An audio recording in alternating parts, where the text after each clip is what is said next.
Another European country is quickly bouncing back from the crisis. Iceland has now announced a major mortgages write-down scheme to speed up its growth even further.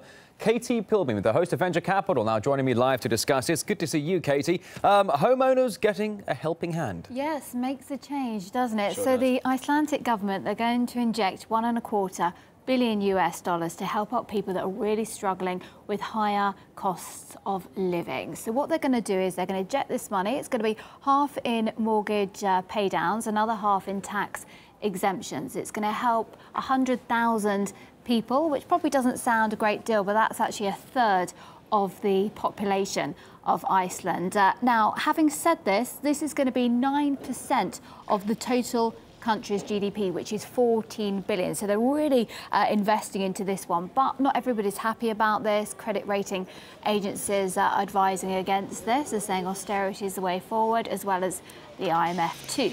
Austerity is the way forward. Gosh, we haven't heard that before, have we, Katie? Not a lot. No, not a lot. Now, listen, some people are saying, though, since 2008, Iceland has actually come rather a long way. It has done, very much so. If we rewind the clock, it was pretty much a disaster, the first domino to fall in the whole financial crash, and it affected pretty much most of Europe and externally as well, and that's because lots of countries had assets in the international banking system that was Iceland.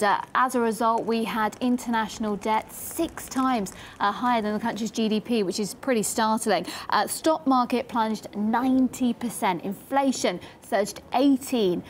We had unemployment rising 9-fold. That's just to give you an idea of what happened. So the government, they stepped up, and this is what they did. So they decided to go against what the rest of Europe was doing. So they paid off consumer loans, first of all. That's the first thing they decided to do. They forgave mortgages as well. So again, they helped out the people that were struggling. They burned bondholders instead of using taxpayers' money. Again, the opposite of a lot of what the European Union decided to do. And interestingly enough, they put some of the bankers in prison for what they did. They did indeed. So they did go against it. And also want to remind you that they've paid their IMF loans back early. Okay, they're still enduring recession. There's a long way to go. But if we consider the situation they were in 2008, it's quite a comeback. So Iceland paid off their debts early. They did, to the IMF. To the IMF, which was a shock at the time. Not what the IMF wants, because it likes having the high interest loans, force-feeding the government to make them pay back super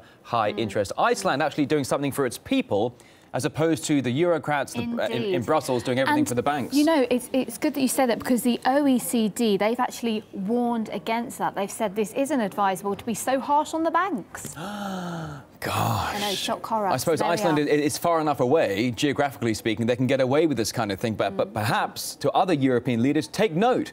Don't always do what the IMF wants you to do. Try looking after your people for once. There we are. All right, the host of Venture Capital, Katie Pilbeam. Thank you.